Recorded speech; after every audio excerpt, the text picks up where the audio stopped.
होता है, पाप खत्म होता है। तो भगवान गोस्वामी जी महाराज अभी रामायण ही नहीं लिखे थे। कौन ऐसी विद्या उन्होंने पढ़ लिया कि रामायण लिख दिया? कौन ऐसे स्कूल में पढ़ गए, कौन यूनिवर्सिटी में पढ़ गए? क्या ऐसी विद्या गया कि वो उन्होंने रामायण उतना बड़ा ग्रंथ लिख दिया जो सर्वश्रेष्ठ रामायण? तो रामायण को गोस्वामी जी को बनाया कि गोस्वामी जी ने रामायण को बनाया? तो रामायण तो गोस्वामी जी ने बनाया। तो गोस्वामी जी बनाए उसके पहले कौन सी विद्या प्राप्त किए? इसको फॉलो करना चाहिए आपको। भाई कौन ऐसी विद्या ज्ञान प्राप्त कर लिए कि रामायण लिखती है? थोड़ा सुन लीजिए उन्हीं का।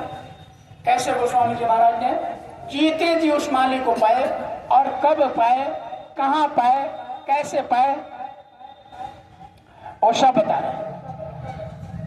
थोड़ा सा सुनिएगा, ज्यादा नहीं। मैं अपनी विधि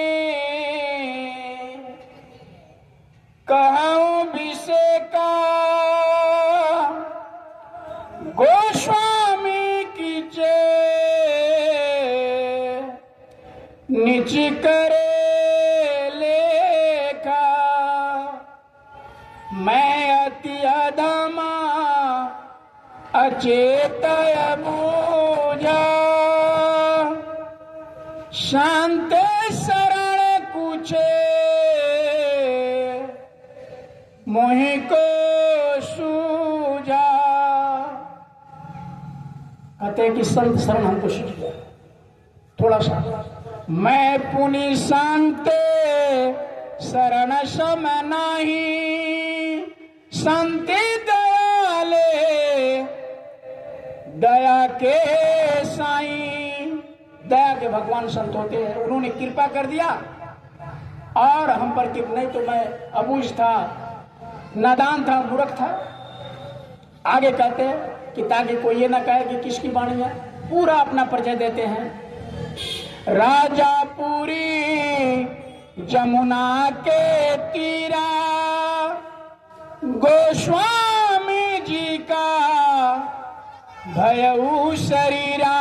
कहते गोस्वामी जी में जो राजापुर के जन्म हुआ वही मैं गोस्वामी जी बोल रहा हूं, लिख रहे हैं साहब। बीती बुंदेलखंड ओही देशा, चित्रकूटी बीच 10 कोसा। चित्रकूट से 10 कोस की दूरी पर आज भी, राजापुर से बुंदेलखंड 10 कोस की दूरी आज भी। मैं उसी गांव का एक छोकरा, एक लड़का, एक बच्चा बोल रहा हूं। जब गुरु की कृपा हुआ तो मैं क्या देख रहा हूं, कब देख रहा हूं, साल। अच्छा जन्म का भी बता रहा हूं कि मैं कब जन्म लिया। संबंधी 1589।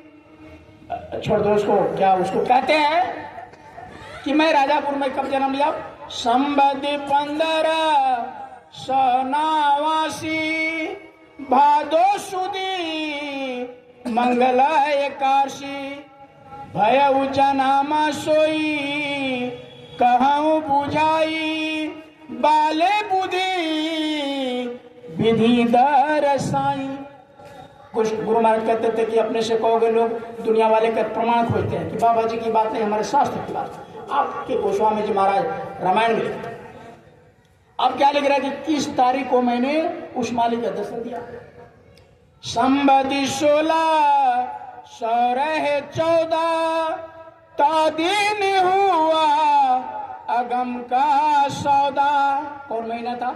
सावन सुदी नौमी तिथि बारी, आधी राते हुआ गति न्यारी। बिजुली चमके भई उजियारी, कड़का सोरे हुआ अति भारी। अपने गुरु महाराज को जब सुमरन कर रहे थे, ध्यान कर रहे थे, जब इनका सुमरन ध्यान भजन बन गया तो ऊपर से शोर होने लगा, आवाज, और चम चम चम चम चम चम बिजली बत्ती जलने लगा। तो गुरु महाराज आंख खोल कर देख रहे, भाई किधर से आवाज आ, खत्म। फिर आंख बंद करके फिर चम चम चम चम आवाज, अब फिर आवाज आने लगा। कहा कि फिर आंख खोला, फिर कुछ नहीं। गुरु महाराज कहे कहीं बारात उरात आ रहा है या जमुना के उस पार में आरती कर रहे लोग मथुरा के। तो गुरु महाराज ने जिस पेड़ के नीचे कर रहा है उसी पेड़ पर चढ़ गए और पेड़ पर चढ़ के चारों तरफ देखिए किधर से प्रकाश आ रहा है, किधर से आ रहा है, कहीं कुछ नहीं, सब दुनिया शांत सो रहा है।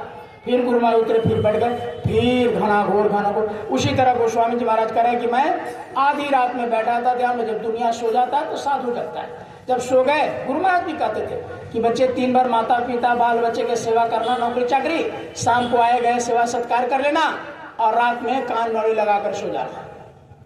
तो जैसे मन एकाग्र होगा तो तुम्हारे अंदर वो आवाज मिलेगा। और 15 दिन के अंदर तुम करके देखना, नहीं मिले तो बाबा जी की बात को मत मान। ये गुरु महाराज मन से चैलेंज करते थे। तो हम लोग तो कान में उंगली नहीं लगाते, न बैठते हैं। ये प्रैक्टिकल रास्ता है। गोस्वामी जी महाराज ने कहा कि हम भी रात में बैठ करके और ऊपर आवाज सुन रहे हैं। तो भ्रम हो गया, मन में बहुविधि भ्रम समाया, यह अजगुती कहो कहां से आया। 5 बजे का बंद कर देंगे, 2 मिनट और कहा कि ये अजगुत कहां से आया भाई। अच्छा, रात में किसी को उगता हुआ सूरज दिखाई दे रात में 12 बजे रात को, तो उसको आश्चर्य लगेगा कि नहीं? आंख खोला तो अंधेरा, फिर चम चम चम चम चंद्रमा दिखाई दे, चम चम चम चम लाल सूरज दिखाई दे, चम चम चम दोपहर का है अंधेरा, आंख खोलता है रात है, फिर बंद गया, तो उसको भ्रम हो रहा है कि भाई ये क्या हो रहा है। अब गोस्वामी जी महाराज रात में इतने दिल में भ्रम हो रहा है, कह रहे कब सुबह हो कि हम देखे, लोगों को बताए कि मैं मेरे साथ क्या हो रहा है। गुरु महाराज को जब ऐसा हुआ तो गुरु महाराज सुबह उठे, सीधे अलीगढ़ चिरौली चले गए। अब चिरौली गए तो दादा गुरु के पैरों में गिरे, कहा कि सरकार कान नौड़ी डालते हैं ना, घना घोर आवाज हो रहा है।